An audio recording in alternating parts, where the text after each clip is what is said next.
बिस्मिल्लाहिर्रहमानिर्रहीम, अस्सलाम वालेकुम, गुड मॉर्निंग। 24/9 में खुश आमदीद। मैं हूँ आपके साथ सीमन हाशमी। अस्सलाम वालेकुम और मैं हूँ बुजुर्ग मौज़्ज़म। आपको गुड मॉर्निंग सीमन, आपको गुड मॉर्निंग। उम्मीद करते हैं दिन आपका खैरियत से गुजरे। और इसके साथ साथ जी नून लीग के सीनियर रहनुमा और रुकन पार्लियामेंट परवेज़ मलिक साहब जो हैं कल इंतकाल कर गए थे। सीनियर तरीन रहनुमा हैं और सभी को इस हवाले से अफसोस भी है। आज उनका नमाज़ जनाजा है, तो अल्लाह ताला उनकी मग़फ़िरत करे। बिल्कुल, और एक इंतहाई नफीस शख्सियत, और कई सालों से तो हम भी सिटी न्यूज़ नेटवर्क का एक बड़ा अहम हिस्सा वो रहे। और परवेज़ मलिक साहब जैसा शफीक इंसान पॉलिटिक्स में बहुत कम देखने को मिलता है। और फिर परवेज़ मलिक साहब जो इस दुनिया से इंतकाल कर गए, ऐसा दुख और गम कारकुन बाकायदा रोते हुए नजर आए, हिचकियाँ लेते हुए नजर आए। और इवन बहुत से हुकूमती अरकान जो हैं वो भी इस चीज़ पर अफसोस कर रहे थे और उन्होंने भी घर वालों के साथ ताज़ियत की। अल्लाह ताला उनकी मग़फ़िरत करे। आज सुबह 10 बजे उनकी नमाज़ जनाज़ा। और आपने कहा कि सभी अफसोस करते, क्योंकि जो उनकी पर्सनैलिटी थी वो बहुत ज़्यादा अच्छी थी, एकोमोडेटिंग थे और बहुत ज़्यादा हम्बल इंसान थे। और आपको मालूम है कि 97 से वो पहली दफ़ा जब रुकन असम्बली मुंतखब हुए तो उससे अब तक 5वीं दफ़ा वो रुकन असम्बली थे और लाहौर के वो सदर भी थे और अभी भी वो रुकन असम्बली थे। 2018 के इलेक्शन में बड़ी ज़बरदस्त तरीके से वो जीते। और फिर उनकी फैमिली में भी उनके बेटे अली परवेज़ मलिक, उनकी अहलिया शाइस्ता परवेज़ मलिक पाकिस्तान मुस्लिम लीग उनकी खिदमत कर रही हैं और रुकन असम्बली हैं। तो एक अच्छा, एक बेहतरीन सफ़र था सियासी जो कि उन्होंने अपना मुकम्मल किया। ज़िंदगी में सबरी जाना है सीमल, ये तो है, लेकिन जो एक अच्छी आप लेगेसी छोड़ के जाते हैं उस पर उनका नाम शामिल है। लेकिन कुछ लोगों के जाने से बड़ा दुख होता है और फिर एकदम से दिल में ख्याल आता है कि अच्छे लोग बहुत जल्दी चले जाते हैं। परवेज़ मलिक साहब का ताल्लुक भी एक ऐसी फैमिली से जो हमेशा से ही सोशल वेलफेयर और फलाह बहबूद के कामों में बढ़ चढ़ कर हिस्सा लेते रहे हैं। और उनकी खिदमत, उनके भाई प्रोफेसर डॉक्टर जावेद अकरम, उनके भाई जस्टिस कयूम, एक बहुत पढ़ी लिखी फैमिली, एक ऐसी फैमिली जिसका इन्फ्लुएंस पॉलिटिक्स के साथ ही नहीं बल्कि दिल के साथ, लोगों के साथ उनका जुड़ा हुआ था। और उनकी कमी को जो है वो महसूस किया जाएगा, ना सिर्फ सियासी हलकों में बल्कि उन तमाम हलकों में जहाँ पर परवेज़ मलिक साहब बड़ी खामोशी से बहुत से गरीबों के लिए, बहुत से ऐसे लोगों के लिए सहारा थे, और उनकी कमी हमेशा महसूस की जाएगी। और चूँकि लाहौर के वो सदर थे तो लाहौर की पॉलिटिक्स में बहुत अहम किरदार रहा उनका। गुज़िश्ता जब मुशर्रफ इरा में, ये उससे पहले भी जो कुछ मुश्किलात आती थी तो हमेशा परवेज़ मलिक जो हैं वो लाहौर पे पूरी तरीके से लीड करते रहे हैं और नून लीग को एक पिलर की हैसियत वो रखते थे नून लीग में।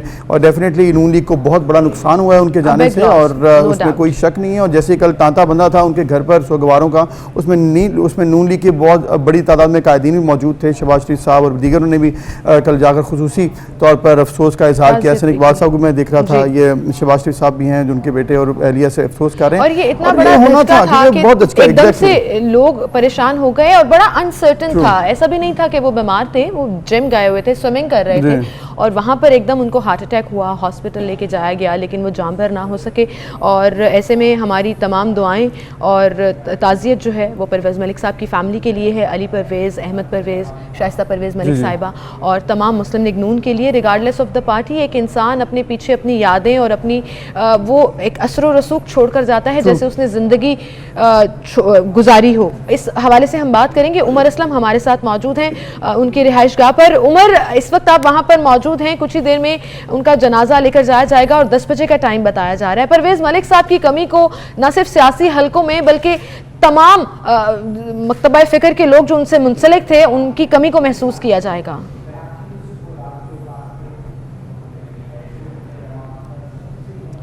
जी सिमिल, बिल्कुल दुरुस्त कहा कि उनकी कमी तो कभी भी जो है वो पूरी नहीं हो सकेगी। सदर मुस्लिम लीग नून लाहौर मोहम्मद परवेज़ मलिक जब गुज़िश्ता रोज़ अचानक हरकत कल्ब बंद हो जाने के बायस इंतकाल कर गए तो पहले तो किसी को यकीन नहीं आया। उसके बाद जो है वो मुस्लिम लीग नून के रहनुमा धाड़े मार मार कर जो है वो रोते रहे, अफसोस का इजहार करते रहे।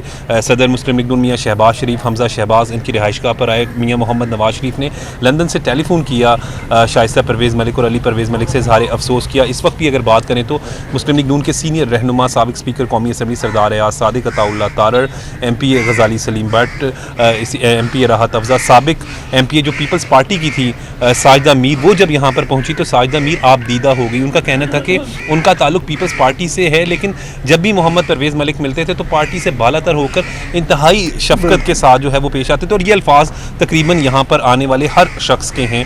मुख्तलिफ पार्टी, पाकिस्तान मुस्लिम लीग नून ही के नहीं बल्कि बात करें पाकिस्तान तहरीक इंसाफ की, पाकिस्तान मुस्लिम लीग काफ इंसाफ और दीगर पाकिस्तान पीपल्स पार्टी समेत दीगर तमाम सियासी जमातें जो हैं वो भी परवेज़ मलिक के इंतकाल पर गहरे दुख का इजहार कर रही हैं। मोहम्मद परवेज़ मलिक का नमाज जनाजा जो है वो अब से कुछ देर के बाद 10 बजे कज़ाफ़ी स्टेडियम के करीब जो ग्राउंड है वहाँ पर जो है वो अदा किया जाएगा। नमाज जनाजा में शिरकत के लिए अभी से जो है वो सुबह से ही लोग जो है वो इजहार ताज़ियत के लिए, आपकी बात जो है वो ठीक है, उसमें कोई शक नहीं है कि तमाम पार्टीज नून लीग के अलावा भी सभी अफसोस का इजहार कर रही हैं और तमाम पाकिस्तानी भी अफसोस का इजहार करें जो कि परवेज़ मलिक साहब को जानते हैं, उनकी सियासी खिदमत को जानते हैं, उन्हें ये मालूम है कि एक कदावर शख्सियत है, वो अब हमें नहीं रहे। बिल्कुल नहीं, इसी के साथ हम प्रोग्राम का सिलसिला भी आगे बढ़ाते हैं। वो कहते हैं ना, लाइफ मस्ट गो ऑन, कि अच्छे लोग दुनिया से चले जाते हैं और फिर उनके लिए मग़फ़िरत और दुआएं तो जारी और सारी रहती हैं। इसी के साथ हम चलते हैं अपने आज के प्रोग्राम यानी कि रनडाउन की तरफ। तो इस पर आज हम जो कि प्रोग्राम में बात करेंगे पॉलिटिक्स की, आपने बात की सिमल, तो सबसे पहले जिक्र आज इमरान खान साहब का भी होगा कि जो कल एक बहुत ज़बरदस्त इंटरव्यू था जिसमें बात भी की गई है मुख्तलिफ इशूज़ के हवाले से, लेकिन सबसे इंपॉर्टेंट ऑब्वियसली अफ़गानिस्तान की सूरत हाल थी जिस पर उन्होंने कल बात की और बड़े दो टोक अल्फाज में एक बार फिर उन्होंने कहा है कि तालिबान जो हैं उनको सपोर्ट करना चाहिए ऐसे वक्त में जब अफ़गानिस्तान में और कोई नहीं है, और अगर इस वक्त में सपोर्ट ना मिली तो फिर अफ़गानिस्तान के लिए मज़ीद मसाइल पैदा हो सकते हैं। बिल्कुल, और ये बात वो मुख्तलिफ इंटरव्यूज़ में मुख्तलिफ प्लेटफॉर्म्स पर हाईलाइट कर चुके हैं, बार बार कर चुके हैं, और फिर एक तरफ जो है वो एब्सोल्युटली नॉट भी कहा जाता है। सो इसको भी आज हम प्रोग्राम में डिस्कस करेंगे और भी बहुत कुछ है, आपको बताते हैं टॉप स्टोरीज में। हम किसी के साथ नहीं, इमरान खान का ऐलान। फारूक हबीब को नून लीग और पीपल्स पार्टी के अकाउंट्स तक रसाई मिल गई। पंजाब और इस्लामाबाद में डेंगू के डंक तेज। यंग डॉक्टर्स एक बार फिर सड़कों पर। महंगी अशिया मजीद महंगी, चीनी फीकी लगने लगी। पंजाब में गैस की लोड शेडिंग का प्लान तैयार कर लिया गया। मौलाना फजल रहमान के एक बार फिर हुकूमत पर वार। और पाकिस्तान समेत दुनिया भर में आर्थराइटिस का आलमी दिन मनाया जा रहा है। ये थी हमारी टॉप स्टोरीज। बाकायदा आगाज करेंगे प्रोग्राम का और हमारे साथ सीनियर एनालिस्ट हमाद गजनवी साहब मौजूद हैं, उन्हें हम खुशामदीद कहेंगे। हमाद साहब, good morning. Very good morning. Thank you sir. सबसे पहले तो जैसे अभी अबू सर बात कर रहे थे कि इमरान खान साहब का इंटरव्यू जिस पर बहुत बात हो रही है, लेकिन हर प्लेटफॉर्म पर वो एक मैसेज जो बड़ा स्ट्रांग मैसेज है वो ज़रूर देते हैं, वो अफगानिस्तान की सूरत हाल और दुनिया का उस पर रिएक्शन और कैसे रहना चाहिए इस चीज़ के ऊपर बात करते हैं। कैसा लगा आपको कल का इंटरव्यू?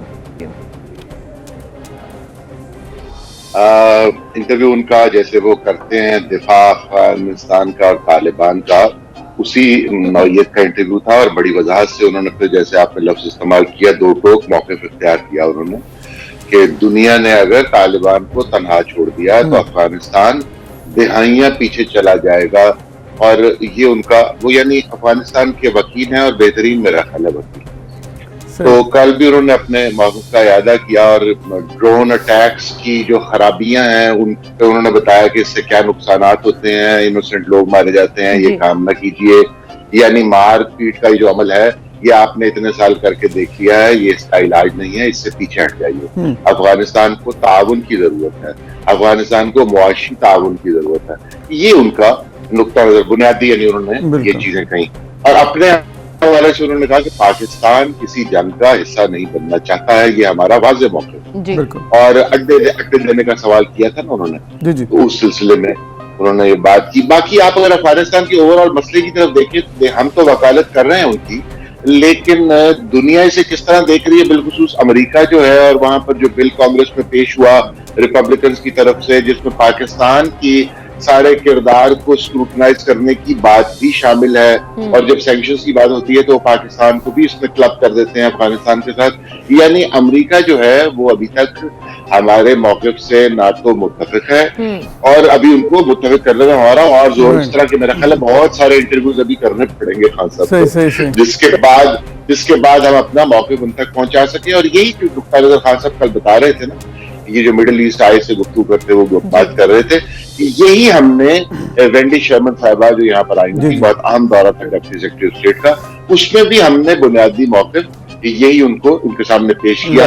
लेकिन वो जो चीजें कह रही थी और जो उनके मौक़िफ़ थे उस पर ज्यादा यहाँ पर गुफ्तगू नहीं हुई, लेकिन उन्होंने अपने मौक़िफ़ को पहले ही इजहार कर दिया था, क्योंकि वो हमारे यहाँ आने से पहले हिंदुस्तान गई थी और उन्होंने हिंदुस्तान में ही ऐलान कर दिया था कि पाकिस्तान के साथ। गजनवी साहब, उनकी बात आपने जिस तरह बात की है कि उनकी बात जो है वो अपना मौका पहले बता चुके हैं, हम उनके इत्तेहादी नहीं रहे इस मामले पर, ये तो सबको क्लियर हो चुका है। पाकिस्तान ने दो टोक मौका इख्तियार कर लिया है। आपने कहा कि अमेरिका भी मानने को तैयार नहीं है। कभी अमेरिका आपको लगता है मानेगा कि क्या वहाँ पर सिचुएशन है अफगानिस्तान में, कैसे 20 साल उन्होंने हैंडल किया, 7 साल से ऑलरेडी वो निकलना चाह रहे थे, निकलते आखिर वो दिन आ गया कि वो निकलना पड़ गया। आपको लग रहा है कभी अमेरिका मानेगा ये तमाम हकीकत को? देखिए, सुपर पावर्स इस तरह तो ये कोई अखलाकी मौक़िफ़ को तस्लीम करने में इनमें कोई ऐसी जल्दबाजी का मुजाहरा नहीं करते हैं। इनके अपने जो इंटरेस्ट होते हैं ये उसको फॉलो करते हैं और फिर करते ही चले जाते हैं, दिहाइयों पर फैल जाता है। तो हम तो ये, हमारी वैसे ख्वाहिश तो यही है और हम समझते भी यही हैं कि एक दिन ये एक अंडरस्टैंडिंग पैदा हो जाएगी दुनिया में कि यहाँ पर अगर आप एक बड़े खतरे से बचना चाहते हैं, जैसे खान साहब ने भी कहा कि यहाँ पर आप देखिए ना, दाइश का खतरा वहां मौजूद है, दाइश और अलकायदा का खतरा मौजूद है। और वो क्या खतरा है? It is palpable. अब तो ये नजर आ रहा है। आप देखिए ना कि जिस दिन वो जा रहे थे अमेरिका वहां से, तो जो एयरपोर्ट पे धमाका हुआ था जिसमें 13 अमेरिकी फौजी भी मारे गए थे, 170 वैसे लोग मारे गए थे, वो हुआ और हमने तो कहा ये क्या है। नहीं, यहाँ पर तो इल्जाम तो आ रहा था कि तालिबान जो है वो धमाके करते हैं, तो ये क्या शुरू हो गया। तो अब जो कुंदूज में हुआ है उसके बाद तो बिल्कुल आप देखिए ना कितने वहां 100 लोग बहुत बड़ा और मस्जिद में ये अटैक हुआ। तो वो सारी सूरत हाल, ये वाकई इस बात में ये बिल्कुल अमेरिका को डराने के लिए नहीं कहा जा रहा कि बिल्कुल देखो ये लेसर ईवल के तौर पे इन्हें कबूल कर लो वरना एक बड़ा खतरा मौजूद है। तो वाकई वो खतरा मौजूद है और वो अमली तौर पर सामने भी आ चुका है। आप एक से ज्यादा धमाके हो चुके हैं वहाँ। बिल्कुल और हम तो इस सूरत हाल जो पाकिस्तान जो है वो देखिए, हम पे जो आ सकता था फॉल आउट, हम उसको तो टैकल करने की कोशिश कर रहे हैं। यानी जो टीटीपी से हम मुज़ाकरात कर रहे हैं वो इसीलिए है ना कि अफगान तालिबान ने जो भी उसको फैसिलिटेट किया है वो उनको कोई ऑर्डर तो नहीं दे सकते, लग ही उड़ाया कम से कम उन्होंने ये कहा। तो हम उनसे बातचीत का हमने आगाज कर दिया है और वो अब हम कह रहे हैं कि हम ग्रुप से बात कर रहे हैं। लेकिन बहरहाल हम भी अफगानिस्तान सूरत हाल जो इसका हो सकता है, दूसरे साथ वाले मुल्कों के असरात हो सकते हैं बुरे, पाकिस्तान पे बिलखुसूस टीटीपी की वजह से हम उससे आगाह हैं। बिल्कुल सही। और हम उसके लिए मुज़ाकरात भी कर रहे हैं जिससे हम तवक्को बांधे हुए हैं। देखिए बिल्कुल, अगर ताल्लुकात बेहतर नहीं होते हमारे साथ तो सबसे ज्यादा मुतासिर भी पाकिस्तान ही होता है अनफॉर्चुनेटली। आपने एक टर्म यूज की प्राइम मिनिस्टर पाकिस्तान के लिए कि वकील अफगानिस्तान के हैं और मुख्तलिफ इंटरव्यूज पर नजर भी आ रहे हैं। आपको लग रहा है कि यही रीजन है कि उनका और बाइडन का राब्ता नहीं हो रहा? कल एंकर्स जिस तरह से सवाल कर रहे थे वो आयरनी जो है वो नजर आई कि एक जर्नलिस्ट को नहीं पता कि प्रेसिडेंट ऑफ पाकिस्तान और प्रेसिडेंट ऑफ अमेरिका और प्राइम मिनिस्टर ऑफ पाकिस्तान का राब्ता नहीं हुआ, but the way they ask question ऐसा लगता है they are mocking about it. हाँ, सही आपने कहा कि जरा सी जैसे किसी की छेड़ होती है ना, इस तरह वो छेड़खानी कर रहे थे खान साहब के साथ। तो खान साहब बड़े काम रहे हैं, वो छेड़े नहीं है। अगर आप उस हाँ, खान साहब ने कहा जी वो बड़े मसरूफ आदमी तो सुपर पावर है। यानी जो असल बात भी है ना, कल उन्होंने खान साहब ने वो सच बात भी की कि वो एक बड़ी पावर है जी, ये बात हुई तो चले हो जाएगी। यानी he tried to brush it off कि ये कोई इतनी अहम बात नहीं है। उन्होंने कहा जी राब्ते हैं हमारे फौजी सतह पर हैं और दूसरे भी हैं, तो मुझ तक यानी हम पाकिस्तान और अमेरिका इसलिए पाकिस्तान को इग्नोर कर रहा है, या जो हम इन टर्म्स रखें कि कांटेक्ट नहीं हो पा रहा या हम एलाइज नहीं रहे, वो सिर्फ इसलिए है कि हम अफगानिस्तान की वकालत कर रहे हैं? नहीं, बहुत सी बातें हैं, लेकिन अफगानिस्तान भी क्योंकि एक मेजर चीज रही है ना पिछले बहुत से साल में, बिलखुसूस पिछले 3-4 साल गुजरे हैं दोहा टॉक के दौरान और उसके बाद। लेकिन अब अमेरिका ने तो अपना मौके वाजे कर दिया ना, जो मैं आपको रिपब्लिकन बता रहा हूँ कांग्रेस वाली बात। तो अमेरिका जो है वो तो एक खास समत में जा रहा है। और ये जो वेंडी शर्मन के हवाले से बात की, ये गैर आम बात नहीं है। वो तो साफ यानी कह रहे हैं ना कि अब आप देखिए ना, पाकिस्तान ने अभी तक तस्लीम नहीं किया अफगानिस्तान को, तो इसकी भी कोई वजह है ना। पहले हमने 96 में कर लिया था, तो अब हम उसको ज्यादा मेच्योरली हैंडल कर रहे हैं। और अमेरिका को भी, अमेरिका नहीं सिर्फ पूरी दुनिया में हमारा, हम उसकी अफगानिस्तान के शायद क्या यकीनन सबसे बड़े वकील हैं। सही। वो कहते हैं ना कि सब खुदा के वकील हैं लेकिन आदमी का कोई वकील क्या नहीं। बात है, क्या बात है। तो हम इस वक्त आदमी के वकील हैं, इसलिए अफगानिस्तान की वकालत जो है वो सिर्फ पाकिस्तान कर रहा है, और हम इंशाल्लाह दुनिया को ये कन्विंस करने में कामयाब हो जाएंगे। अफगानिस्तान जो है वो, हम ये नहीं कह रहे कि तालिबान जो है वो दुनिया की आइडियल हुकूमत कायम करने जा रहे हैं वहां पर, या वो कंजर्वेटिव नहीं है, कंजर्वेटिव तो है, या ह्यूमन राइट्स के उनके साथ इश्यूज नहीं है, इश्यूज तो हैं, लेकिन वो एक हकीकत भी तो है। ट्रू, इसमें कोई शक नहीं है रफी साहब, इसी हकीकत को तस्लीम भी करना चाहिए। और इसके साथ साथ अगर इस पॉइंट पर अगर थोड़ा सा मैं चाह रहा था कि पाकिस्तान के अंदर जो मामलात इस वजह से चल रहे हैं, आपने जिक्र किया कि TTP के हवाले से जो मुज़ाकरात की बात भी हो रही है कि उनसे कल भी उन्होंने खान साहब ने भी कल कहा है कि जो उनमें से पाकिस्तान के धारे में शामिल होना चाहते हैं हम उनके साथ मुज़ाकरात करेंगे। ये कितनी बड़ी पेशरफ्त होती है, क्योंकि ये भी साथ इंश्योर किया गया अफगानिस्तान की तरफ से कि उनकी ज़मीन इस्तेमाल नहीं होगी। कल ये भी उन्होंने इंटरव्यू में कहा, ये कुछ बेहतरी हो सकती है इससे? देखिए, ये मुसलसल अफगानिस्तान से जब लोग अपने कंसर्न का इजहार करते हैं तालिबान के आने पर, तो वो क्योंकि इसका एक पस मंजर है ना, ये 9/11 से लेकर जो बड़ी बड़ी बातें हुई वो सारी उसी का तो शाखसाना है जो दुनिया की शक्ल ही बदल गई पोस्ट 9/11। तो अफगानिस्तान से ये खतरा समझते हैं लोग तालिबान की हुकूमत से बिलखुसूस, क्योंकि इसका एक माजी है, उसामा बिन लादेन इसका एक माजी है। तो वहां कहा जाता है कि आप अपनी सरजमीन को अपने आसपास अपने इर्द गिर्द के ममालिक के खिलाफ इस्तेमाल ना होने दीजिए, जैसे कि ISKP है, जैसे TTP है, ये जो तंजीमें हैं। तो अफगानिस्तान में इस वक्त आप देख रहे होंगे तालिबान बड़े कॉन्शियस हैं इस बारे में, और वो मुसलसल इस कोशिश में है। यानी आप ये समझिए ना, इस बात से अंदाजा लगाइए कि अफगानिस्तान में इस वक्त तालिबान को मॉडरेट समझा जा रहा है। ये जो दाइश और अलकायदा ग्रुप्स है, वो उस पर बहुत से लोग तालिबान के शामिल हो गए हैं, इसलिए कि वो समझते हैं कि तालिबान सवात मुस्तकीम से हट गए हैं और ये बड़े मॉडरेट हो गए हैं, और ये बड़े मॉडरेट हो गए। तो ये भी एक आप बेतरफा तमाशा है कि वहां पर तालिबान इस वक्त मॉडरेट ऑप्शन समझी जा रही है। जी बिल्कुल, तो इस बारे में कॉन्शियस होना चाहिए दुनिया को कि वाकई दुरुस्त बात है, इसका जरा जायजा लेना चाहिए करीब। Very true, very true. Ghaznavi साहब, बहुत शुक्रिया आपका, आप हमारे साथ मौजूद थे और आपकी बात बिल्कुल ठीक है। यहाँ पर एक पॉइंट ये भी बड़ा ज़रूरी है कि हम अफगानिस्तान की वकालत इसलिए भी कर रहे हैं कि अफगानिस्तान का जो पीस है वो पाकिस्तान के लिए बड़ा इंपॉर्टेंट है, कि उस रीजन में अगर पीस होगा तो हम अपनी पीसफुल जो हमारे तमाम बॉर्डर एरिया उनसे मुंसलिक हैं, इसकी वजह से जो हमारे वहाँ पर पीस नहीं था तो आपने देखा था कि क्या हुआ पाकिस्तान में, इसी वजह से हुआ। तो हम ये दुआ करते हैं कि अफगानिस्तान में पीस होगा, उसके इफेक्ट्स जो पाकिस्तान में भी आएंगे और इंशाल्लाह आगे मजीद बेहतरी आ जाएगी। इसी के साथ एक ब्रेक लेते हैं, दोबारा हाजिर होंगे।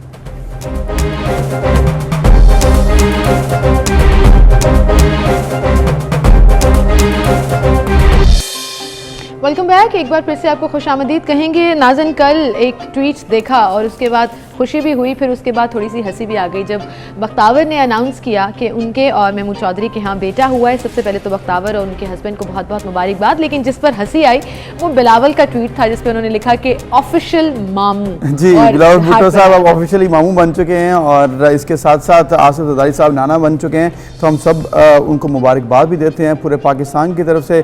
कल हमने देखा कि मुबारकबाद के पैगाम आ रहे थे और लोग जो हैं वो ट्वीट्स पर कर रहे थे। इसके साथ बाहर के ममालिक से भी बहुत से मैसेज आए, तो एक खुशी की खबर है, उसको सब ने सेलिब्रेट किया, शेयर किया और सभी ने मुबारकबाद दी, सभी खुश नज़र आए, एक अच्छी चीज़ है। लेकिन एक ग्रुप जो खुश नज़र नहीं आया, जो हमेशा कभी भी किसी चीज़ से खुश नज़र नहीं आता, वो ऐसे लोगों का ग्रुप है जो शायद अपनी ज़िंदगी में इतने डिप्राइव हैं। मुझे इतना अफसोस हुआ जो लोग क्रिटिसाइज़ कर रहे थे या इस तरह के कमेंट्स कर रहे थे कि अपनी तरफ से बहुत फ़नी बनने की कोशिश कर रहे थे। खुदारा बस कर दीजिए, हम एक ऐसे मुआशरे में रहते हैं, ऐसी सोसाइटी में रहते हैं जहाँ ऑलरेडी बहुत फ्रस्ट्रेशन एंड डिप्रेशन है।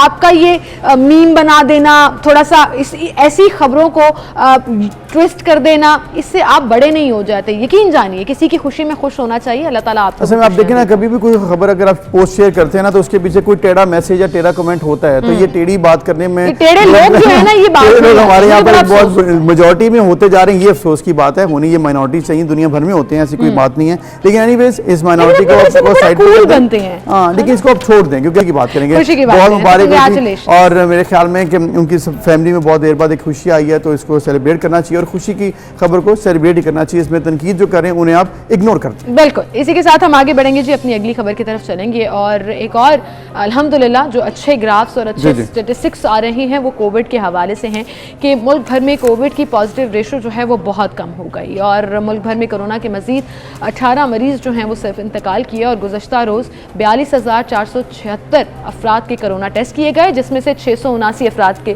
पॉजिटिव जी। तो पॉजिटिव केसेस भी एक हिसाब से कम हैं बदस्तूर अल्हम्दुलिल्लाह कई दिन से, और जो पॉजिटिव रेशो है वो भी 2 से कम है, 1.62 यानी कि 2% से कम। अब हम दुआ करते हैं कि ये जल्द से जल्द बिल्कुल कम हो जाए और कोई मजीद केस ना सामने आए, क्योंकि एक और इशू सामने आ रहा है वो है डेंगू का। इससे अब लड़ना है, इससे अब आपने घबराना नहीं है, लेकिन आपने लड़ना ज़रूर है, क्योंकि डेंगू का मसला ये है कि आप अगर एहतियात नहीं करते हैं तो सिर्फ आपको ही इफेक्ट करता है। ये वायरस तो नहीं है, लेकिन उससे मसला क्या हो रहा है कि बहुत शदीद लोग बीमार हो रहे हैं बड़ी तेज़ी से। इस्लामाबाद, लाहौर, पेशावर, कराची से ये तमाम इतलात आ रही है कि लोग बहुत ज़्यादा जो है इसमें शिद्दत आ रही है, बीमार हो रहे हैं। मेजर सिटीज़ और की जो हॉस्पिटल्स हैं वहाँ पर भी पेशेंट लोड जो है वो बढ़ता जा रहा है। इस पर हम बात करेंगे। सेक्रेटरी जनरल PMA हमारे साथ मौजूद हैं प्रोफेसर डॉक्टर कैसर सज्जाद, उन्हें हम खुशामदीद कहेंगे। डॉक्टर साहब बहुत शुक्रिया वक्त देने के लिए।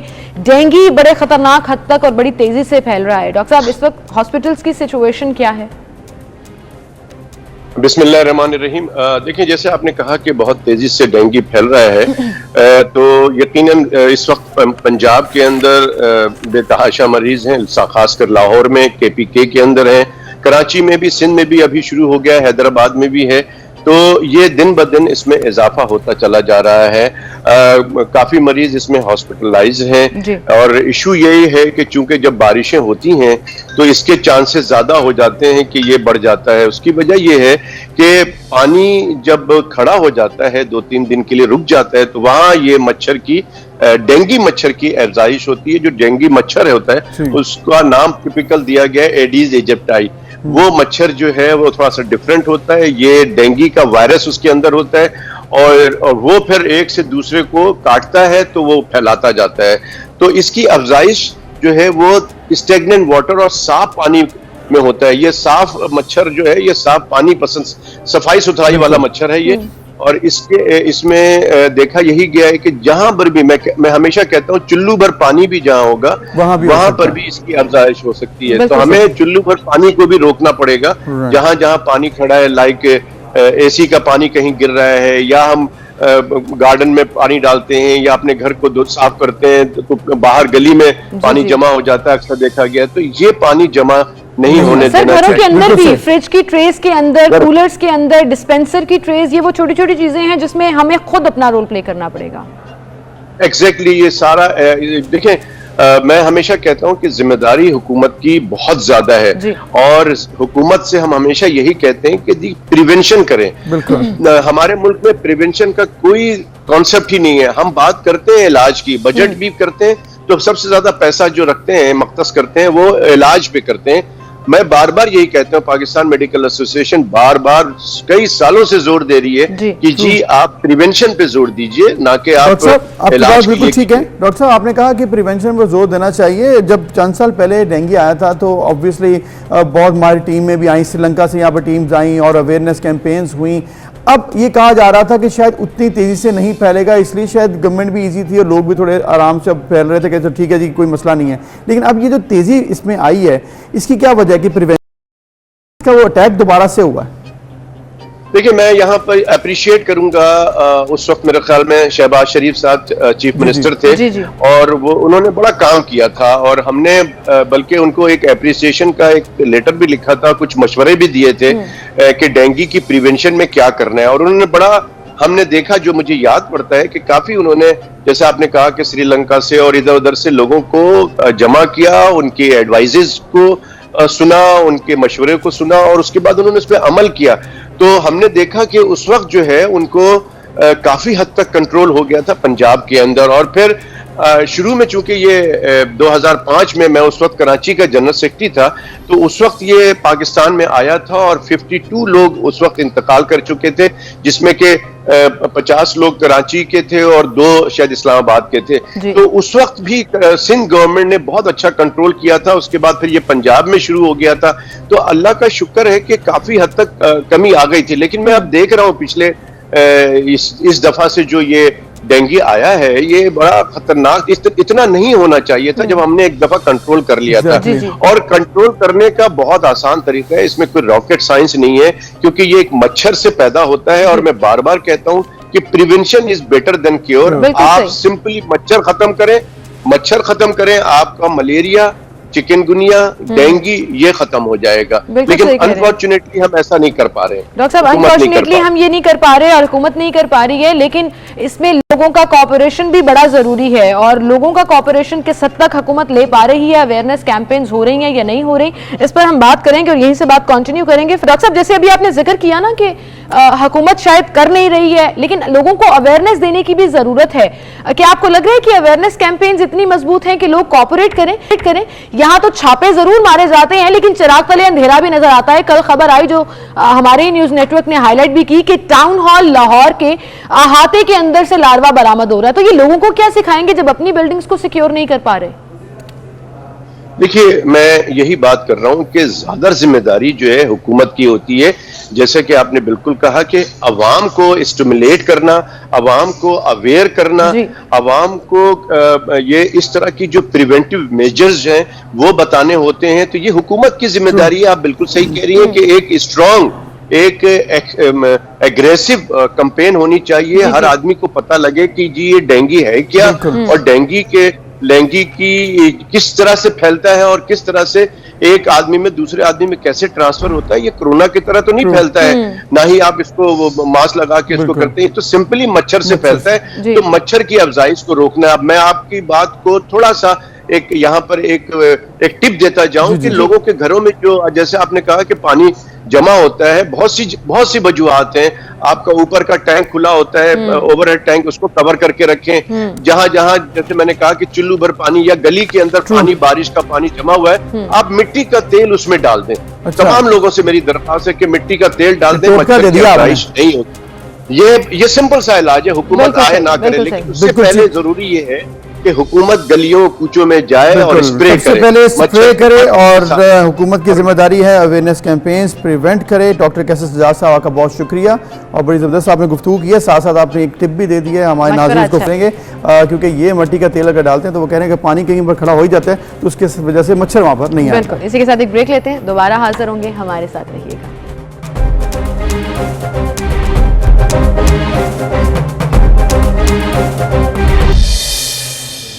Welcome back. एक बार फिर से आपको खुशामदीद कहेंगे। नाज़रीन, YDA की तरफ मुसलसल किया जा रहा है डिफरेंट फॉर्म्स में NLE एग्जाम्स के लिए, और PMC की तरफ से उनके मुज़ाकरात हुए हैं या नहीं हुए, क्योंकि आइंदा का लाए अमल थोड़ा ख़तरनाक भी हो सकता है कि अभी तो सिर्फ सड़कें ब्लॉक की जा रही हैं, उसके बाद ये भी इम्कान है कि शायद आउटडोर और एमरजेंसी भी मुतासिर। और इस पर क्या सूरत हाल है, डॉक्टर सलीम नियाजी साहब हमारे साथ हैं, जो कि प्रेसिडेंट YDA हैं चिल्ड्रन हॉस्पिटल, उनसे हम जानते हैं। डॉक्टर साहब, बहुत शुक्रिया, आपने वक्त दिया। एक बार फिर कल लाहौर की सड़कें बंद थीं और एहतजाज किया जा रहा था, लोग परेशान भी थे, ये तमाम इशू है। इस पर आप बताइएगा कि किस तरह से इस वक्त सिचुएशन है। डॉक्टर साहब ये बताएं कि एहतजाज हो रहा है, फिर हल क्या निकलता है? एहतजाज तो ख़त्म हो गया कल। सबसे पहली बात है सर, थैंक यू, आपने मुझे यंग डॉक्टर्स और इतने तलबा का इतना बड़ा एक इशू चल रहा है उस पर मुझे अपना मौक़िफ़ पेश करने के लिए बुलाया। सबसे बड़ी बात यह है कि कल भी एक एहतजाज हुआ। ये कोई एहतजाज का सिलसिला आज से नहीं चल रहा, लास्ट 1 ईयर से चल रहा है। हम सबसे पहले जो है ना इतने अरसे से, लास्ट 1 ईयर से ही जो है ना कन्वेंशन कर रहे हैं। हर हॉस्पिटल में छोटे छोटे प्रोटेस्ट हो रहे हैं। जो सबसे एक तरीक़ाकार होता है, टोकन्स जो है ना हम ब्लैक रिबन प्रोटेस्ट करते हैं। फिर इसके बाद जो है पिछले दिनों PMC में जो है ना, PMC की बिल्डिंग के बाहर हमने एक जो है ना एहतजाजी धरना दिया, जिस पे जो है ना शदीद किस्म की शेलिंग की गई पुलिस की तरफ से, स्टूडेंट्स पे और डॉक्टर्स पे लाठीचार्ज किया गया, जो कि एक पुरअमन एहतजाज था। अब जब इस तरह के मसाइल आते हैं और हुकूमत आपकी कोई बात नहीं सुनती, तो हमारे पास एक अल्टीमेटली एक ही हल बच जाता है कि हम OPDs या आगे जो है ना सर्विसेज विड्रॉल की तरफ चले जाते हैं। अब ये भी एक तरीक़ाकार है कि हम डायरेक्ट जो है ना ऐसी सर्विसेज विड्रॉल नहीं करते जिससे जो है ना पेशेंट या जो पब्लिक है वो अफेक्ट हो। जो OPD पब्लिक तो होती है अफेक्ट आपके एहतजाजों से, इसमें तो कोई शक नहीं है, और बहुत दफ़ा हुआ ये ना कहीं आपके पब्लिक इफेक्ट नहीं हो। इमरजेंसी भी बंद हुई थी, हमें वो भी याद है। वो एक मेरा ख्याल है जो बहुत बड़ी सिचुएशन आ जाए, जैसे यंग डॉक्टर पे शदीद किस्म का लाठीचार्ज या बड़ी जो क्या हुआ था, कल क्यों सड़कें बंद की? हो सकता है बहुत से लोग इमरजेंसी में हॉस्पिटल जाना चाहते हैं, वो नहीं जा सके। मैंने देखा 1.5-2 घंटे ट्रैफिक बंद रही। आपको होता है ये मामला तो बिल्कुल ऐसी है। ये बेसिकली ये जो है ना एक कंटिन्यूटी ऑफ दैट प्रोटेस्ट थी जिसमें हम हर हॉस्पिटल वाइज या प्रोविंस वाइज जो है ना पूरे पाकिस्तान में अब प्रोटेस्ट बढ़ते जा रहे हैं जी। उसकी रीज़न ये है कि हुकूमती जो ओहदेदार हैं वो सॉरी टू से बिल्कुल इस चीज़ को कंसिडर ही नहीं कर रहे कि कितना बड़ा इशू है पूरे पाकिस्तान। डॉक्टर साहब आपका इशू जायज है नहीं है, कितना बड़ा इशू है नहीं है, ये मामला और ये केस तो आपने पीएमसी के सामने जाकर लड़ना है। हम यहाँ पर ये इशू रेस करने चाह रहे हैं कि इस तरह की स्ट्रैटेजी से कि शहर शहर प्रोटेस्ट होगा, क्या आपको लगता है you can make government listen? आप हुकूमत को एहसास दिला सकते हैं? सिर्फ 4 घंटे जो एक शहरी सड़क पर जलील हुआ उसमें आपको लगता है कि हुकूमत जो है उसको होगा कि ओहो ये तो बड़ी ट्रैफिक जैम हो रही है, चलो इनसे बात कर लेते हैं? अब मेरी बेसिकली हमारी जो है ना रिक्वेस्ट होती है पब्लिक से भी कि हम भी आवाम में से हैं और लोगों के बच्चे हैं। जैसे इतना बड़ा इशू है, NLE नहीं है, MD कैट है, वही पाकिस्तान मेडिकल कमीशन है जिसने इतनी बड़ी करप्शन की, वही बच्चे जो MD कैट जिन्होंने दिया है वो एहतजाज कर रहे हैं। तो हमारी आवाम से भी रिक्वेस्ट है कि वो हमारे साथ मिल के हुकूमत पे प्रेशर डालें। लेकिन आप आवाम को खिलाफ कर लेते हैं ना, अपने एहतजाज करते हैं, सड़कें बंद हो जाती हैं, OPDs बंद हो जाती हैं, इमरजेंसी बंद हो जाती हैं। अब आप आवाम को अपनी बात को कन्विंस करने के लिए क्या कर रहे हैं, क्योंकि कन्विंस नहीं हो रहे लोग अभी तक। उसमें सबसे बड़ी बात यह है कि जो हमारा एक पॉइंट ऑफ व्यू है कि हम अपना पॉइंट ऑफ व्यू जब भी देते हैं और उस पर जैसे हमने PMC के बाहर धरना दिया, जब PMC के बाद बाहर हमने एक पुरअमन एहतजाज और धरना दिया तो वहाँ पे हम पे लाठीचार्ज हुआ। तो हमारे पास कोई और रास्ता इख्तियार है नहीं। हमारे पास जब कोई और रास्ता नहीं बचता तो हम मजबूरन सर्विस विड्रॉल की तरफ जाते हैं। और OPD में हम एक वर्ड बोलते हैं OPD आउटडोर पेशेंट, एक कोल्ड फॉर्म है जिसमें 4-6 महीने या 10 महीने के जो है ना मसाइल लेके पेशेंट आते हैं। डॉक्टर साहब आई होप कि आपका प्रोटेस्ट कामयाब हो और हुकूमत जो है वो जरूर इस बात करे। बिल्कुल आगे बढ़ते हैं जी। और जिस तरह से हमने प्रोग्राम के आगाज़ में कहा कि परवेज़ मलिक साहब के हवाले से आज उनका जनाजा है, तो इस वक्त जो है काफ़िला बढ़ रहा है, रमा दवा है गुलबर्ग से, जो उनकी रहायशगाह से लेकर कज़ाफ़ी स्टेडियम की ग्राउंड तक जाना था। और आप देख सकते हैं कि लोग इस वक्त जमा हैं बड़ी तादाद में और बहुत बड़ी तादाद में इस वक्त शुरका शिरकत करने के लिए पहुँचे। बिल्कुल रुकन कौमी असम्बली परवेज़ मलिक का जस्दे खाकी जनाज़गाह ले जाया जा रहा है, जहाँ पर बड़ी तादाद में सियासी हलकों से ताल्लुक़ रखने वाले, आम जिंदगी से ताल्लुक़ रखने वाले लोगों ने शिरकत की है। और इस वक्त वहाँ पर आप देख सकते हैं कि सफ़बंदी हो चुकी है और जस्दे खाकी इस वक्त जनाज़गाह लाया जा रहा है। परवेज़ मलिक गुज़श्ता कुछ अरसे से अलील थे, कल उन्हें दिल की तकलीफ़ हुई जिसके बाद उन्हें हस्पताल ले जाया गया और वो जांबर ना हो सके। और इस वक्त आप ये मनाजिर देख रहे हैं जनाज़गाह कज़ाफ़ी स्टेडियम के, जहाँ पर सफ़बंदी हो चुकी है और उनका जस्दे खाकी यहाँ लाया जा रहा है। बहुत बड़ी तादाद में नून लीग के कारकुनान और इसके साथ साथ लीडरान और फिर आम शहरी सोगवारान बहुत बड़ी तादाद में इस वक्त पहुँचे हैं और जनाजे में शिरकत करने के लिए 10 बजे का वक्त दिया गया था जनाजे का। तो अब से कुछ देर बाद जनाजा भी जो है बढ़ाया जाएगा। और ये आप देख भी सकते हैं अभी भी शुरका आ रहे हैं, लीडरान आ रहे हैं और इसके साथ साथ सब बंदी भी की जा रही है। अब से कुछ देर बाद जनाजे का वक्त है 10 बजे का, तो जनाजा भी पढ़ाया जाएगा और उसके बाद तदफीन का अमल भी आगे बढ़ेगा। बिल्कुल मुख्तलिफ मकतबा फ़िक्र से ताल्लुक़ रखने वाले लोगों की बड़ी तादाद इस वक्त जनाज़गाह में मौजूद है। पंजाब फुटबॉल स्टेडियम, जहाँ पर अब से कुछ ही देर में उनकी नमाज जनाजा अदा की जाएगी, उनका जस्दे खाकी जनाज़गाह लाया जा रहा है। बड़ी तादाद में लोग शरीक हैं और जनाजे में शिरकत के लिए न सिर्फ सियासी हलकों से ताल्लुक़ रखने वाले लोग मौजूद हैं, मुख्तलिफ मकतबा फ़िक्र से लोग यहाँ पर आए हैं।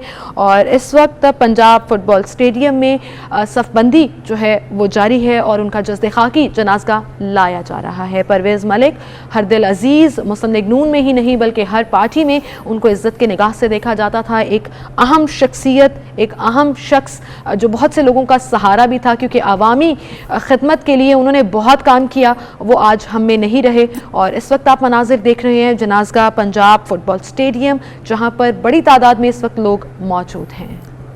नून लीग से पहली दफ़ा 1997 में रुकने असम्बली मुंतखब हुए और उसके बाद मुतवातिर रुकने असम्बली मुंतखब होते रहे। लाहौर के सदर थे और वफाकी वज़ीर भी रहे। अल्लाह ताला उनको जवाहिर रहमत जगह अता फरमाए। अब से कुछ देर बाद उनका जनाजा अदा कर दिया जाएगा। इसी के साथ नाज़रीन एक ब्रेक लेते हैं, दोबारा हाजिर होंगे, हमारे साथ रहिए।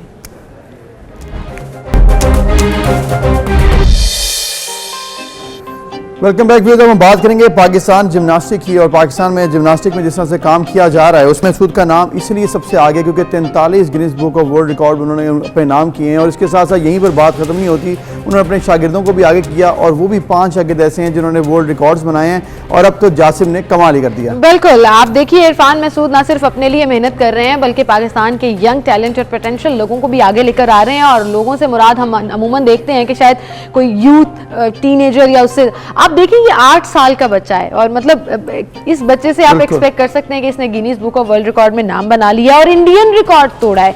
किप अप एक टर्म होती है जिम्नास्टिक में, ये जो आप स्क्रीन पर इस बच्चे को करते हुए देख रहे हैं, इसने 30 सेकंड्स में किप अप 27 करके इंडिया का रिकॉर्ड तोड़ दिया और ये वर्ल्ड रिकॉर्ड अपने नाम कर लिया। जासिम महसूद हमारे साथ मौजूद हैं। अस्सलाम वालेकुम जासिम। मुबारक हो आपको बहुत बहुत, आपने वर्ल्ड रिकॉर्ड अपने नाम किया है, कैसा लग रहा है? बहुत शुक्रिया, मुझे बहुत अच्छा लग रहा है। ज़बरदस्त, हमें भी बहुत अच्छा लग रहा है, बहुत खुश हैं आपकी वजह से और डेफिनेटली आपके तमाम फैमिली और आपके कोच भी बहुत खुश होंगे। तो बताइएगा जासिम थोड़ा सा इस रिकॉर्ड के बारे में, कि आप 22 थी, आपने 27 की, कितने सेकंड्स में करनी होती हैं, कैसे ट्रेनिंग की, थोड़ा डिटेल में बताएं अपने इस रिकॉर्ड के बारे में। मैं 1 साल इसका लगातार मेहनत कर रहा था। मैंने 30 सेकंड में 27 की पॉप करके रिकॉर्ड बना लिया। उसने 30 सेकंड में 22 कर लिया। अरे जबरदस्त, उसने 22 की थी, आपने 27 कर ली और 30 सेकंड में। अच्छा, अब ये बताएं कि कितना मुश्किल था ये करना? 1 साल से तो आप ट्रेनिंग कर रहे थे, लेकिन कितनी दफा अटेम्प्ट किया, कितना मुश्किल था? मुश्किल तो बहुत था, इसमें कोई शक नहीं है, लेकिन आपने मुश्किल को कर गुजरे हैं और आपने उसको अबूर कर लिया है। तो बताएं कि ट्रेनिंग कैसे करते थे, दिन में कितनी दफ़ा प्रैक्टिस करते थे? इरफान जो आपके आगे कोच हैं, ऑलरेडी बड़ा नाम है उनका, आपको क्या क्या टिप्स देते थे, ज़रा किस तरह ट्रेनिंग की सारी?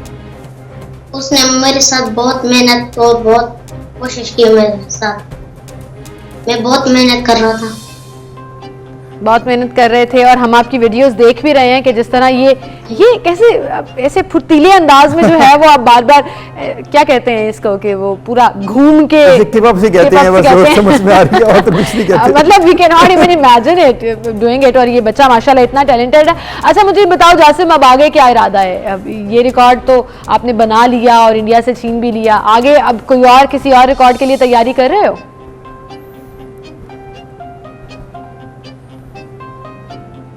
जासिम आपकी आवाज आ रही है, सिग्नल्स ड्रॉप हुए और हम उनसे दोबारा राब्ता करते हैं। लेकिन ट्रेनिंग स्टेटस का वो हिस्सा है और जिस तरह से इरफान उनकी कोचिंग करते हैं और जो एकेडमी का वो हिस्सा है, ये रिकॉर्ड्स बनाते रहेंगे, इसमें कोई शक नहीं है। वैसे ये बड़ा मुश्किल है, मतलब आप सोचें 8 साल का बच्चा बाकायदा ट्रेनिंग कर रहा है और इस पे अपना रिकॉर्ड और ना सिर्फ अपना नाम बल्कि पाकिस्तान का नाम रोशन कर रहा है। सो ये बच्चा इंशाल्लाह बड़े होके बहुत आगे जाएगा। Sky is the limit for such people. बिल्कुल, और जैसे मैं कह रहा था कि इरफान महसूद जैसे कि ट्रेनिंग करवाते हैं अपने स्टूडेंट्स को, 5 ऑलरेडी उनके नाम है, तो ये आइंदा आने वाले दिनों में आप देखिएगा 1 साल 2 साल में मजीद बहुत से रिकॉर्ड सामने आएंगे, इसमें कोई शक नहीं है। बड़ी ज़बरदस्त बात है ये सिमल के पाकिस्तान में ऐसे लोग हैं जो कि खुद स्पोर्ट्स को आगे लेकर चलते हैं और उन्हें ये गवर्नमेंट की सपोर्ट ना भी हो, वो फिर भी अपने तौर पर ऐसा काम करते हैं कि दुनिया फिर उनको जानती है। लेकिन बड़ी बदकिस्मती है जो गवर्नमेंट हमारे ऐसे सॉफ्ट एम्बेसडर्स नहीं करती है। अच्छा जासिम, मुझे ये बताओ कि आगे अब कौन सा रिकॉर्ड तोड़ना है, किस चीज़ की ट्रेनिंग चल रही है? क्योंकि मुझे पता है जो आपके टीचर हैं वो आपको रुकने नहीं देंगे, एक के बाद एक रिकॉर्ड ब्रेक कराएंगे आपसे। जी तो तैयारी जी मैं आगे जाना चाहता हूँ। कौन सा रिकॉर्ड तोड़ना चाहते हैं आप? मैं दूसरा भी कीप अप वाला रिकॉर्ड है वो भी बनाना चाहता हूँ। अच्छा, वो भी बनाना चाहते हो, और उसके लिए क्या करना पड़ेगा? कितने टाइम में कितने कीप अप्स करने हैं? उसमें 1 मिनट 35 है। 1 मिनट में वो तो हो जाएंगे फिर आपसे बड़े आराम से। अगर 27 तक पहुंच गए हैं तो वो भी हो जाएगा। मेरा ख्याल है वो अभी थोड़ा सा और करते तो 35 भी हो जाने थे अगर आप इसी तरह लगे रहते तो कोई मुश्किल नहीं था। लेकिन अच्छा, आपने टारगेट पूरा किया है। तो बताएं, फैमिली आपकी बड़ी खुश होगी जासिम, इतना बड़ा ज़बरदस्त नाम बनाया आपने, फ्रेंड्स आपके दोस्त जो आपकी एज फेलो हैं वो नॉर्मल वो तो अपनी पढ़ाइयाँ कर रहे होते हैं, आपने इतना बड़ा रिकॉर्ड बना दिया। बहुत खुश है, फैमिली वाले दोस्त भी बहुत खुश हैं। जबरदस्त। जासिम, अब मैं आपसे रिक्वेस्ट करूंगी कि आपके टीचर भी आपके साथ ही मौजूद हैं, इरफान महसूद, जिनको हम बहुत दफ़ा ले चुके हैं अपने साथ शो में और उनका इंटरव्यू भी कर चुके हैं जब वो खुद रिकॉर्ड तोड़ते हैं, लेकिन एज अ टीचर उन्हें कैसा लग रहा है कि उनके स्टूडेंट ने रिकॉर्ड ब्रेक किया है, उनसे भी हम जान। जी इरफान बताइएगा, बहुत खुशी की बात है, आपको मुबारक भी हो कि आपके स्टूडेंट ने आपका नाम एक बार फिर रोशन किया। जी इरफान सुन पा रहे हैं? जी जी, इरफान महसूद हमारे साथ मौजूद होंगे और कुछ सेकंड्स के बाद, क्योंकि कुछ नेटवर्क प्रॉब्लम भी आ रहा है, लेकिन इरफान महसूद खुद 43 वर्ल्ड रिकॉर्ड होल्डर हैं, Guinness book of world record के सर्टिफिकेट हासिल कर चुके हैं, एक बाकायदा ट्रेनिंग चला रहे हैं और ऐसे एरियाज़ में जिन एरियाज़ में हम ये सोचते हैं कि शायद फैसिलिटीज़ मौजूद नहीं हैं, शायद उस तरह से अपॉर्चुनिटीज़ नहीं हैं, लेकिन वहाँ से ऐसे टैलेंट का बाहर आना और ऐसे टीचर का वहाँ मौजूद होना उस इलाके के लिए भी बड़ी खुशकिस्मती की बात होती है।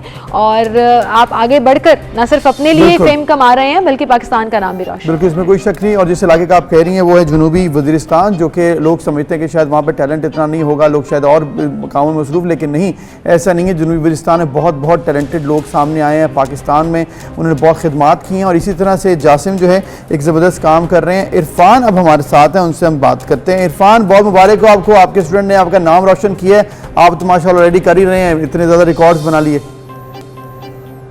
बहुत बहुत शुक्रिया। आप लोगों ने जब भी हम गिनीज रिकॉर्ड बना लेते हैं, आप लोग सबसे पहले हमें इनवाइट कर लेते हैं, यकीनन इससे हमें काफी हौसला मिलता है। बहुत बहुत शुक्रिया आप लोगों का। बिल्कुल, और हम तो फख्र महसूस करते हैं, आप यकीन जानिए, मुझे बड़ी खुशी हो रही थी और हम ये बात भी कर रहे थे कि इरफान ना सिर्फ खुद आगे बढ़कर अपने लिए रिकॉर्ड्स बना रहे हैं बल्कि स्टूडेंट्स को भी आगे लेकर चल रहे हैं। इरफान, ये बताइएगा कि जिम्नास्टिक के अंदर रुझान कितना है हमारे यंग बच्चों का या यंगस्टर्स का, और आप क्या समझते हैं कि क्या हमारे पास इनफ फैसिलिटीज हैं कि हम बहुत आगे जा सकते हैं इसमें?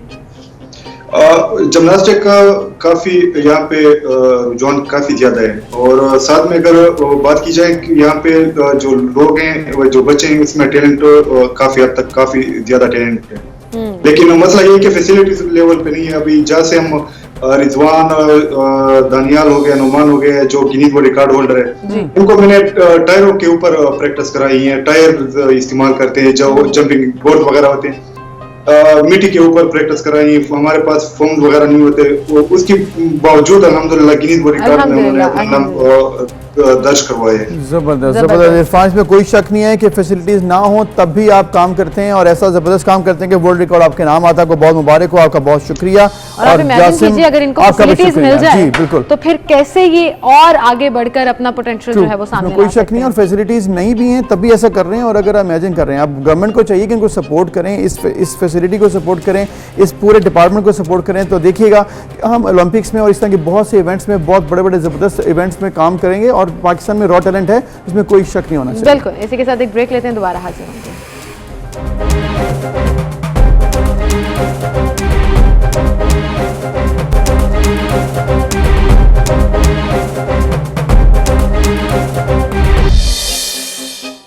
Welcome back. एक बार फिर से आपको खुशामदीद कहेंगे नाज़रीन। आज दुनिया भर में वर्ल्ड अर्थराइटिस सेलिब्रेट किया जा रहा है और अर्थराइटिस एक ऐसी बीमारी है जिसमें हड्डियों को मुतासर करता है और फिर उसके साथ साथ इसका मर्ज जो है वो जोड़ों को मुतासर करता है। और अक्सर हम लोग ये सोचते हैं और समझते हैं कि ओल्ड एज में जाकर आपको जोड़ों का दर्द शुरू हो जाता है, लेकिन अब बहुत से यंगस्टर्स जो हैं वो भी इसकी कंप्लेन करते नजर आते हैं। तो अर्थराइटिस होता क्या है और इस पर किस तरह से वर्कआउट किया जाना चाहिए, प्रिवेंशन क्या है, आज सारा दिन इस पर बात होगी डिफरेंट सेमिनार्स में, डिफरेंट जगहों पर जहां इस दिन को सेलिब्रेट किया। तो आलमी दिन चूंकि आज मनाया जा रहा है, इसका आगाज 1996 से और अब ये है क्या, क्यों होता है, इसके असरात क्या हो सकते हैं, क्योंकि ये भी कहा जाता है कि माजूरी तक की नौबत आ जाती है। डॉक्टर अशरफ निज़ामी साहब ऑर्थोपेडिक सर्जन है, हमारे साथ मौजूद हैं। डॉक्टर साहब अस्सलाम वालेकुम, बहुत शुक्रिया आपने वक्त दिया। डॉक्टर साहब, अर्थराइटिस का आलमी दिन क्या समझते हैं आप, इसकी कितनी अहमियत है, इस वक्त क्या सिचुएशन है, ये अर्थराइटिस है क्या, कुछ लोगों को ज़रा बताइए। थैंक यू वेरी मच जी। एक तो कि आपने वेरी इंपॉर्टेंट डे, और एक आपसे मैं अर्ज़ करूं कि ना सिर्फ ऑर्थोपेडिक्स बल्कि ज़िंदगी ये हमें बताती है कि सिर्फ सांस लेने का नाम ज़िंदगी नहीं है, बल्कि ये हरकत है जो हम हरकत करते हैं, मतलब के मूवमेंट्स करते हैं। This all is about a life, what we call the life that is. और अर्थराइटिस आप समझते हैं कि एक जो जोड़ों का दर्द हो और जोड़ों के अंदर जो एक ख़राबी रूनुमा हो जाती है, उसको हम अर्थराइटिस कहते हैं।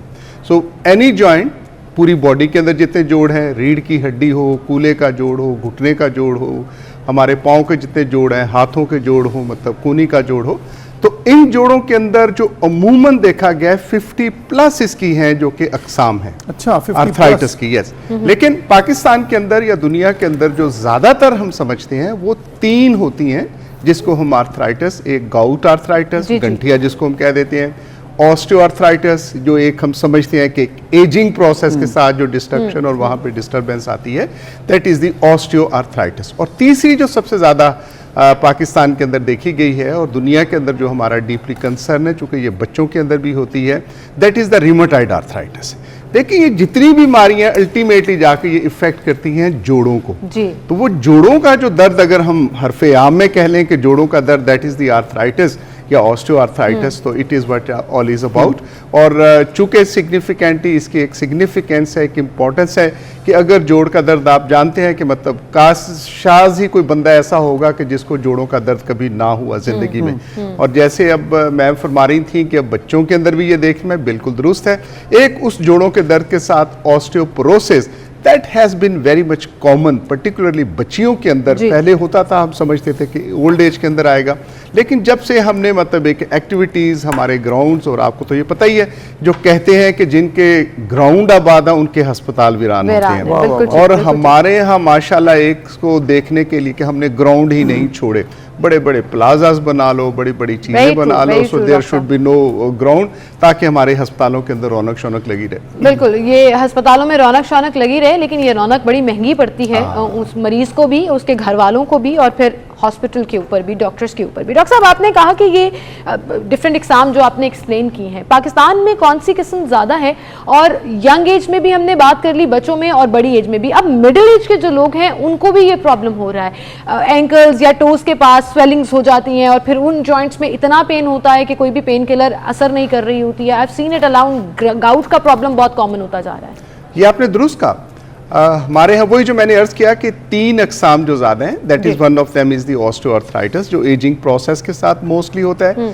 दूसरी चीज जिसका आपने खुद ही तस्करा कर दिया, गाउट या गंठिया, दिस हैज बीन सीन। वैसे तो किसी जमाना था इसे बादशाहों की बीमारी कहा जाता था, लेकिन अब लगता है कि बादशाह काफी हमारे, मैं चाहूंगी मेरे हस्बैंड ये शो ना देखें, क्योंकि मैंने गाउट का प्रॉब्लम है तो वो कहेंगे मुझे बादशाह कह रहे थे डॉक्टर। वो तो फिर बादशाह हुए।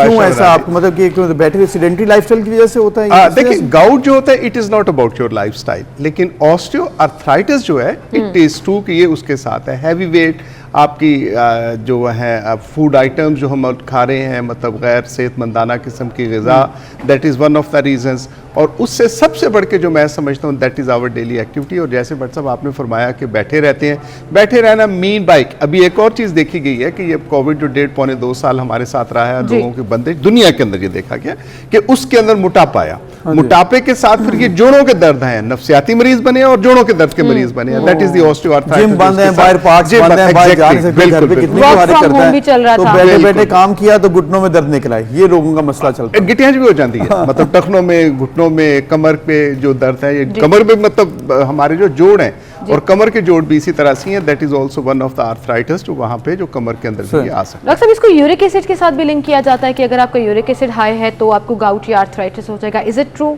गाउट है ही जो है यूरिक एसिड का ही कहा जाता है कि जब इंक्रीज इन यूरिक एसिड जो हो जाता है हमारे सीरम के अंदर, ब्लड लेवल्स के अंदर, तो दैट इज द गाउट, कि वो उसकी इंडिकेशन उसके साथ। फिर उसकी सोजन, आल तो इसका हड्डी के साथ ताल्लुक नहीं होता, ये जो जोड़ों के साथ झिल्ली होती है उसके अंदर जो क्रिस्टल्स होते हैं, फॉर्मुलेशन उनकी बढ़ जाती है और फिर जाके, and that is what you said के यूरिक एसिड उसमें हाइपर जो यूरिक एसिड। डॉक्टर साहब, ये चीज़ बड़ी ज़रूरी है कि अब हम लोगों को, चूंकि आज आलमी दिन मनाया जा रहा है, तो लोगों को अवेयर भी करना है आपने, और साथ हमने प्रिवेंशन भी बताने के साथ साथ ट्रीटमेंट भी बताना है। अब यह बताएं कि अगर हम स्टेज वाइज चलें कि अब हम कैसे बच सकते हैं अगर इस तरह की तमाम जोड़ों की बीमारी से, एक तो ये लिविंग स्टाइल के अलावा, और फिर आप ये बताइएगा कि क्या ये डायग्नोसिस आराम से हो जाता है? क्योंकि कई दफ़ा होता है कि यार थकावट है तो शायद इसलिए दर्द हो रही है, लेकिन ये कितनी देर बाद आप चेक कराएं, उसको अलार्म समझें? Very good. आई थिंक ये 4 पोर्शंस होते हैं हमारे लिए। एक तो सर्टनली कि क्लिनिकल के हमारे साथ क्या मसाइल आते हैं कि हम समझें कि हमें ये मर्ज जो लाहिक होने जा रहा है। दूसरी चीज़ उसकी डायग्नोसिस है कि डायग्नोसिस करने की खातिर कि हमें है क्या, या मरीज को क्या है, आया कि सिंपल आर्थराइटिस है, खुदा न खास्ता किसी की सेकेंडरीज है जिसके साथ हुआ रहा है, दैट इज़ द आर्थराइटिस। तीसरा फिर हमारी ट्रीटमेंट है, और ट्रीटमेंट के बाद जो सबसे ज़्यादा इंपॉर्टेंट है दैट इज़ द रिहैबिलिटेशन या फिजियोथेरापी, और अल्लाह हम कह देते हैं, दैट इज़ बट जो ब्लैंकेट हम स्टेटमेंट कहेंगे that is the rehabilitation. So 4 segment हैं। आपने जैसे फरमाया कि पहले दर्द देखें, दर्द कहते हैं कि दर्द बड़ी बुरी चीज़ है, अल्लाह किसी को ना दे अल्लाह, लेकिन मैं ज़ाती तौर पे समझता हूँ ये परवरदिगार की बहुत बड़ी नेमत है। थिंक ऑफ कि अगर इंसान को किसी को दर्द ना हो तो वो कोई अपना इलाज या कोई किसी के साथ जाके मतलब ताल्लुक नहीं रखेगा और समझेगा कि जी बस ठीक है, एवरीथिंग गोज ऑन। और जैसे शुगर के अंदर समझते हैं कि दिल का हार्ट अटैक होता है, पता नहीं चलता, तो उसके साथ ही इंसान जो है वो सारी सिम्टम्स में पता ही नहीं चलता चूंकि दर्द का, लिहाजा वो अल्लाह को प्यारा हो जाता है। तो उस दर्द के लिए दर्द is in that sense a symptom, it is one of the symptom. तो वो सिम्टम जो है that is a blessing Indeed. तो उसके लिए पहली जो होगी दर्द होगी, जोड़ के अंदर दर्द हो जाती है, सोजिश हो जाती है, या रिस्ट्रिक्शन ऑफ मूवमेंट्स, हरकत करते हुए। रिमोटाइड आर्थराइटिस के लिए अमूमन ये होता है जो एक बीमारी हमारे यहाँ मतलब काफ़ी पाई जाती है, बच्चों के अंदर भी, जैसा कि सीमा रिपीटेडली इसका तज़किरा कर रही है। तो उसमें मॉर्निंग स्टिफनेस इज दी मतलब की कि सुबह के वक्त जो हाथ हैं वो आप खोलते हैं तो सही तरह से खुलते नहीं हैं। वो जो हाथ हैं जो फिर सूरज निकलता आता है तो आपके हाथों की वो it is the initial stage, बाद के अंदर आके तो जाहिर है वो हो जाता है। बिल्कुल सही, ये वो साइन एंड सिम्पटम्स हैं जो मिस नहीं करने चाहिए। गाउट के अंदर जो होता है that is a swelling. Most of the time big toe, अंगूठा जो पाँव का हम कहते हैं, उसके साथ जो जोड़ होता है उसके अंदर सुर्खी या उसके अंदर सोजिश आ जाती है, लेकिन it is in different. Even now मतलब छोटी मोटी जो हमारी मेरी प्रैक्टिस आती है उसके अंदर कि लोग कमर के दर्द के साथ आते हैं और बरसों, मैं जिम्मेदारी से ये स्टेटमेंट दे रहा हूँ कि बरसों they are been treated as a backache और जो हमारी स्पॉन्डिलाइटिस और अलाबला होती है उन सब चीज़ों के साथ, वेयर एज जब थोड़ा सा देखते हैं तो पता चलता है it is the issue of the uric acid कि यूरिक एसिड की वजह से वो उनके साथ दर्दें थी। अच्छा। तो ये डायग्नोसिस की खातिर वेरी मच इंपॉर्टेंट कि जब आपकी हफ्ता 10 दिन के अंदर चीज़ें ठीक नहीं होती तो वेरी ट्रू, आपने जैसे बट फरमाया कि मतलब एक्सर्शन होगी, क्रिकेट खेल लिया, क्रिकेट के अंदर जरा थोड़ा सा बताने के लिए क्राउड अच्छा देखा तो ओवर एक्सर्शन कर ली, तो दैट इज मतलब 5-7 दिन में वो तो ठीक हो जानी चाहिए। अगर 7-10 दिन के अंदर ठीक नहीं होती तो then it is important and essential कि आप अपने किसी भी मुआलिज को जाके दिखाइएगा कि खुदा न खास्ता ये कोई ऐसी चीज और तो नहीं, देन मतलब लेट हिम बी। ट्रीटमेंट की खातिर एक मतलब अद्वियात हैं, अद्वियात के साथ जो मैं जिस पे ज्यादा जोर देता हूँ दैट इज द लाइफस्टाइल, कि आप लाइफस्टाइल को ठीक करें and then it is the rehabilitation, और वो भी एक सेट फिनोमेना और सेट प्रोग्राम के तहत है कि उसकी रिहैबिलिटेशन। बिल्कुल सही डॉक्टर, अब इसके लिए सबसे पहला स्टेप स्क्रीनिंग कि आपने बस करना है और फिर डॉक्टर के पास जाना है, अपनी जिंदगी को आसान बनाइए। ये नहीं कहना कि बस अब बूढ़े हो गए अब तो जोड़ों का दर्द रहेगा ही, इसको फिगर आउट कराइए, डॉक्टर्स को चेक कराइए, हर चीज का इलाज मुमकिन है अगर आप अपना लाइफस्टाइल चेंज कर लें या डॉक्टर के मशवरे से चलें बजाय इसके खुद दवाइयां लेते रहें। डॉक्टर साहब थैंक यू वेरी मच, बहुत शुक्रिया, उम्मीद करते हैं कि ये लोगों को अवेयरनेस पैगाम भी हमारी तरफ से पहुंच गया होगा। आज के लिए खत्म वक्त हो चुका है जी, इंशाल्लाह कल मिलेंगे, अपना ख्याल रखिएगा, अल्लाह हाफ़िज़।